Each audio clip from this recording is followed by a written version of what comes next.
me so I could walk right through it. My fears were drowned in perfect love. You rescued me so I could stand and sing. I am a child of God. You sing. I am going to divide this sermon into 3 parts. The first part is where I'm going to talk about the wells. There's 2 wells. The one at the beginning where Hagar saw God and where he told her, go back to your mistress. That's a bit weird because she ran away for her own life. There's tension in the household, and God says, and God knows what's going to happen, but he says to her, go back. The second well is where she is dismissed from this household. And Abraham gives them a skin of water and food. But at the end of it, God does take care of them. And so it's between these 2 wells that we find a story. And we as Christians make one big mistake when we read the Abrahamic story. We gleam over this story of Ishmael. And we forget that he is a son of Abram.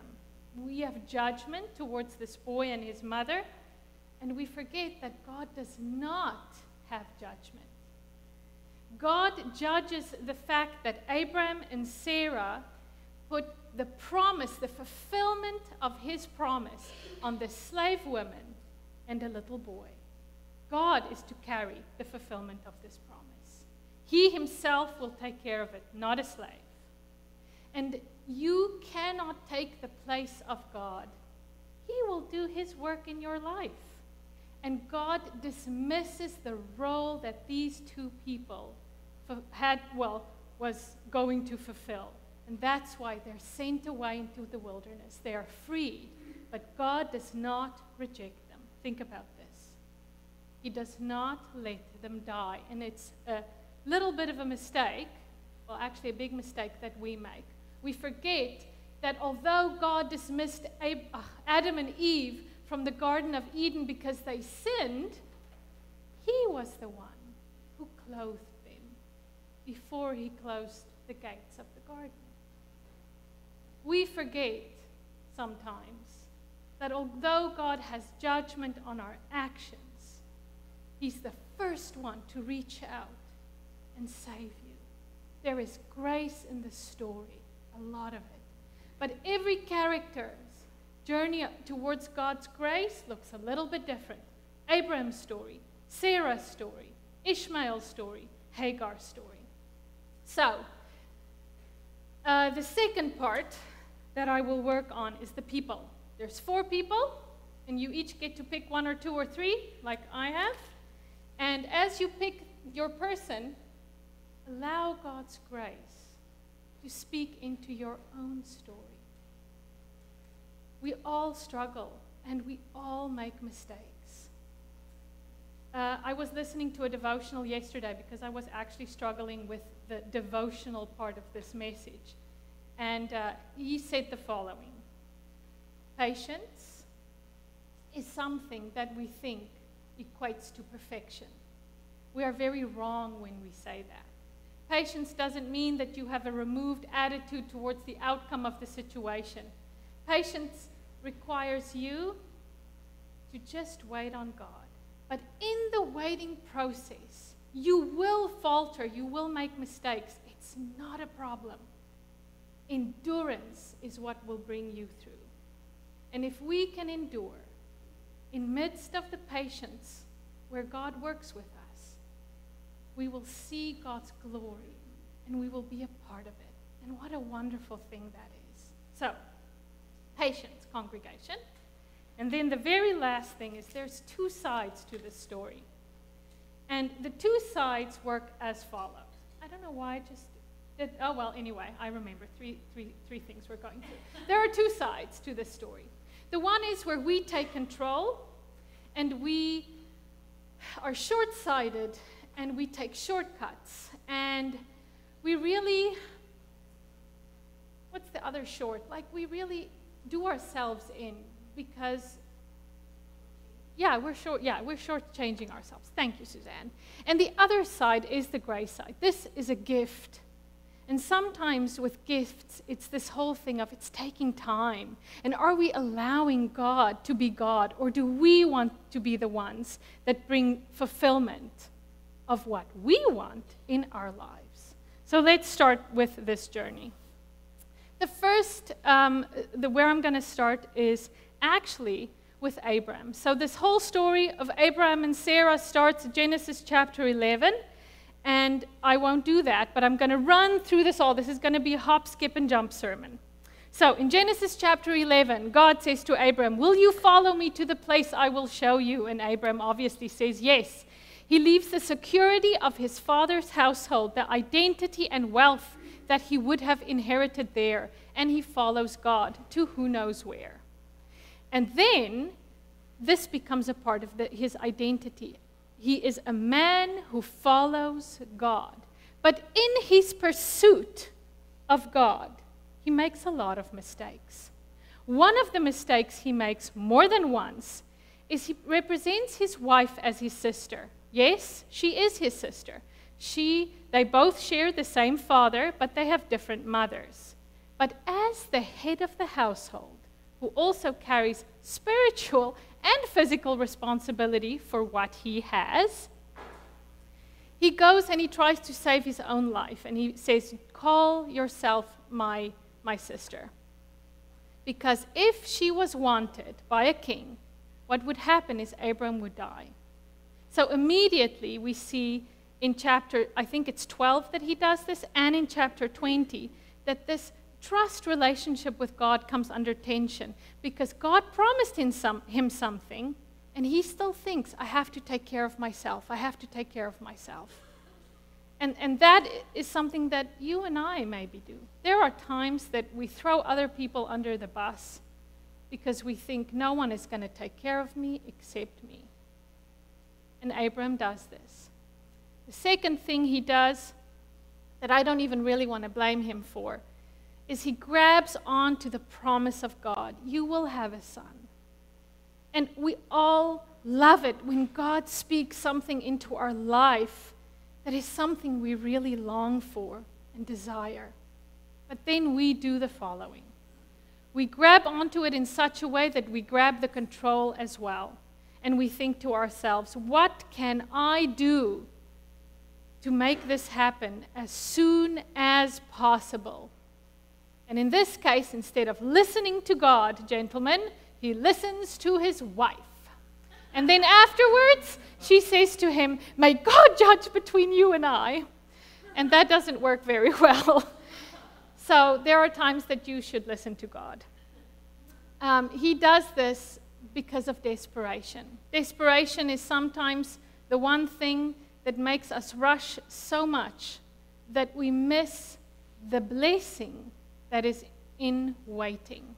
When we wait, things come to the surface, like our impatience, like the fact that I want what I want, and the surrender process doesn't take place.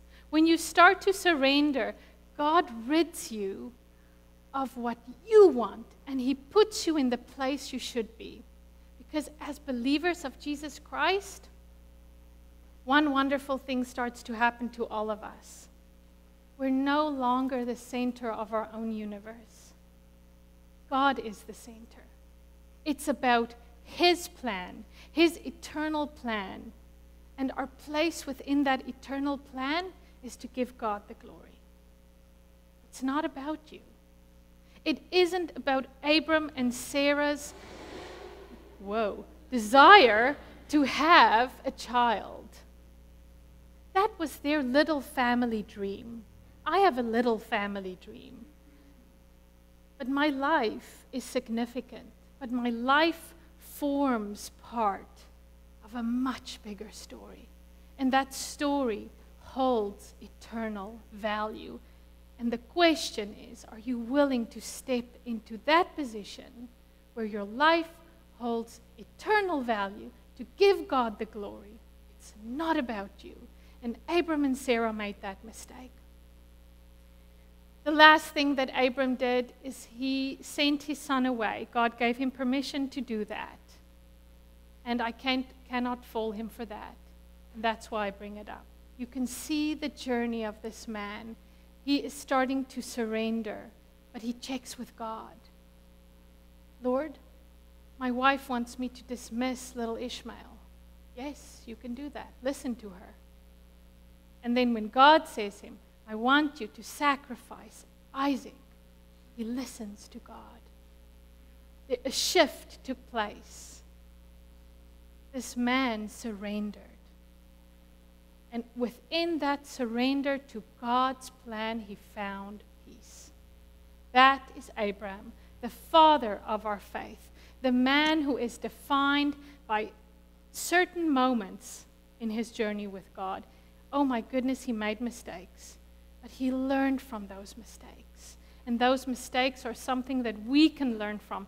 And even if you make mistakes all the time, like I do, and you take the control and you want it your way, the father of our faith made those same mistakes.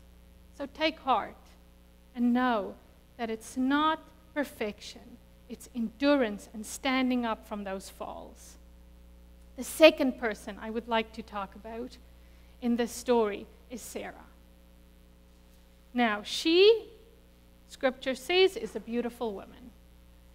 And she did not have children, and this was a very big ache in her heart, not just for her own sake, if I can put it that way, but also it's part of her role as part of this new family that God is going to form. The longer she waits, and I think that's why they were on such a time clock, the longer you wait, the less your chances of falling pregnant. And God said we will have as much children as stars in the sky, so I have to fall pregnant. And the anxiety and the rush is what trips her over. And then she does something that's quite normal in that time period, mind you, but it's not God's plan. She has a slave girl from Egypt. A slave has no identity in and of themselves. They are seen as an extension of their, in this case, mistress. And she can be the surrogate for Sarah's children. Hagar can be the surrogate because she is an extension of her mistress. But instead of this being a wonderful blessing and a foolproof plan, it has the absolute opposite effect. For Sarah, Hagar being there is a constant reminder and a constant tension of what she could not have.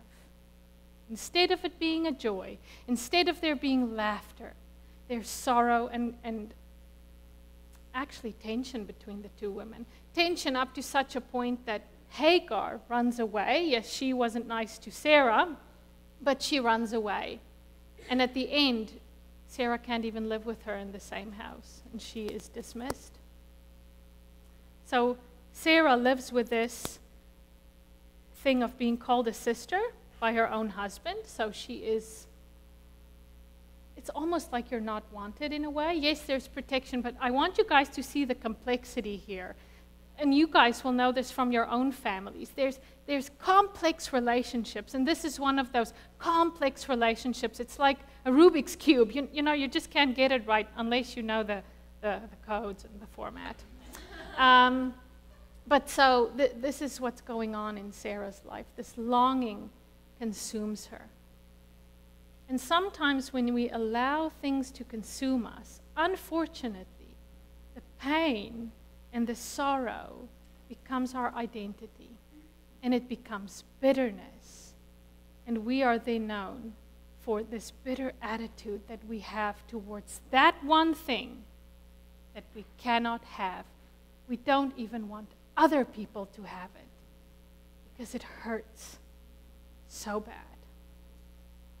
And that is where God comes in, even for her. She calls the gift that God gives her, not the little gift that she has in mind for herself, the gift that God gives her in Isaac, she calls that little boy laughter. Because when God's grace manifests in your life, you can do nothing else but laugh with God.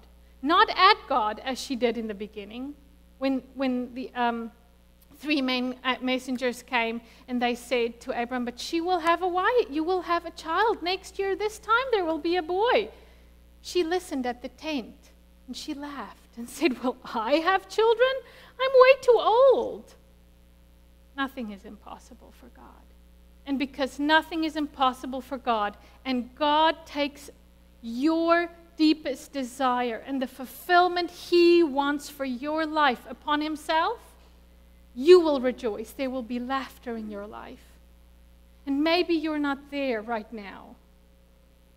But my prayer is for you that God will give you joy where there is sorrow. I really pray that for you. And then there's Hagar, a slave from Egypt. And as I said before, as a slave, you don't even have a name. Children and slaves are not mentioned ever in this culture. The moment a child or a slave is mentioned in the Bible, it is very significant and you have to pay attention.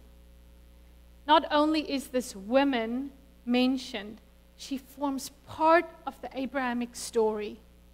And God does not ignore her. I'm not saying her attitude towards her mistress was anything that we should see as praiseworthy, but she is not rejected. God goes and does something which I have to say, I've struggled with this text over a couple of pieces here. When she gets to the well, Beaver hoi roi, oh, I said it right, which say, she tells the angel who asks her, why are you here? What are you doing here? I'm running away from my mistress. And God says, no, go back. You will bear a son, and you will call him Ishmael. And is there bells that's going off here? God said to Mary, the angel came and said, you will bear a son, and you will name him Jesus. There's a couple of things. And then in Ishmael's case, he will be a donkey of a man, and there will be tension between him and his brothers. But for Jesus, the angel said, his name will be Jesus. He will be the long-awaited Savior. And so God does have a plan for this boy. It's just a very different plan. It's almost a plan that you think, holy moly, this is not a blessing. Of course, it's not the blessing. It isn't the blessing because Abram and Sarah planned the fulfillment of God's promise through a slave. They bound her up with a burden, not a blessing. They rushed this thing, and this young girl carried something that God Himself wanted to carry. And there was no glory, no honor, no praise. There was tension. There was family stress. And that is never nice. But God says to her, go back to your mistress. And so she goes back. But she does one thing that I find is very beautiful. As a slave, you do not worship your own gods. You worship the God that your family does. But it's the head of the household that takes the priestly responsibility of praying to this God and making sacrifices. If you say the name of another god, usually in the Old Testament, and I think even in certain places in the New Testament, it's to show your power and authority over that God. But here, you almost see her ignorance. She says, I will call you El Roi, which means, I have seen God. And she does this because she wants to worship this wonderful God again. He acknowledges her. He calls her by name. As a slave, she didn't really have a name. And she's in a very difficult position because she's given to Abraham as a wife. But she's completely a slave. But she's also now a wife.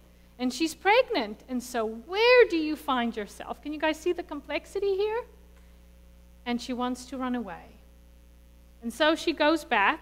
And she serves her mistress, and she serves this family, and she has this boy. And Ishmael's name, to me, is quite significant because His name is both the yearning not only of Abraham and Sarah, but really of Hagar. So Ishmael means, God hears my cry of distress. And for Abram and Sarah, their cry of distress was not having children. And the hope that this little boy would be that answer. For Hagar, this cry of distress was this difficult situation she was in. But his name comes to even a bigger fulfillment at the end of the story. So yes, he is, as the angel in the beginning said, he's against his brother, and there is absolute, well, I would call it like a real family feud, and Sarah can't deal with it, and she wants them. She doesn't want Ishmael to have the firstborn right, and rightly so, because he is not the one who God chose to bear the blessing. He is a reminder of something else. And God allows the dismissal of Ishmael and Hagar because they can never carry the fulfillment of God's plan. But Abraham does it in a beautiful way. He doesn't stone them. He doesn't dismiss them through another servant and sends them off into the wilderness with no food and water. He does it in a very honorable way. He gives them food and water. He frees her from being a slave, and he sends them out. She's free. She's no longer a slave. She's no longer a slave in the household, but she's no longer a slave to the fulfillment of that promise they wanted so bad. And so they are freed. But in this freedom, they will meet God again. Ishmael is dying of hunger and thirst, and I can promise you that Hagar isn't far behind. God opens her eyes to a well of water. If you've ever been in a desert, water is your source of life, but even more so, it's hope that I can settle down here perhaps and just, start with something. I'm not going to die. Because letting someone go in the wilderness is really to let them die. And God says, no, there's no death for you here. There's life. And you are not rejected, but the burden is lifted from you. You will not carry this burden anymore. You are dismissed, and my promise will go on as I said it would. And so for you who associate with Ishmael and Hagar, to you I will say the following. Maybe you burdened yourself with the fulfillment of a promise that you longed for. May God rid you of those chains and that choking feeling that you have. May you find that God is freeing you at this moment, and that He brings you to a place where He opens your eyes to water. May you drink deeply of God's truth. And may you share what you have received with the vulnerable and weak around you. We can only give what we have. Maybe someone has put a burden on you that is not yours to carry. May you be freed of that. May God send you off into the direction He wants for you. This is where the difficult thing comes in. We really become the little God of our own story. We're so egocentric, for goodness sakes. But Abram and Sarah didn't even think of the multi-generational blessing that God had in mind. They just thought of their living family. And there was consequences, and I'm not getting into the politics behind all of this. We live in a world with a lot of tension, and that's that. But this is the point of it all. There's two choices that you can make. It doesn't matter if you're the little boy. Oh, I forgot about him. Ishmael. You may be the little boy that everyone wanted. People put so much hope that you will be the one to make everything go right. Maybe in your job, or maybe there's something else way deeper. And in the same time, you're so wanted, and then you're so rejected when things don't go the way people want it to go. And to you I say, may God show you that you have value and that you have purpose. And maybe it looks completely different from what people wanted it to be. But may you find peace in that. And so now it's the two sides. And so we see in this text with all these people the following. Sometimes we want to take shortcuts. And these shortcuts are obviously not the right way. There's no blessing, there's no peace in it. When you feel rushed to do something, just know the chances are it's not from God. God doesn't rush us to do something and puts us under pressure, and He doesn't call us to take shortcuts. We should not be shortchanged. And we should not allow ourselves to take control of our lives. In this story of grace, there's time. I hope that although you might be incredibly frustrated like I am, and waiting on God and feeling, oh my goodness, Lord, I've waited for 7 years now. Can you hurry up? Can you rest in the fact that it is in this waiting period that God is molding you? Every time that you get that disappointing no in your life, it means that God is forming you more and more and more to be like Him. You will stumble and fall. We're all only human. And God expects that would happen. But He doesn't discard you. He doesn't call for perfection. He calls for perseverance. So may you run this race.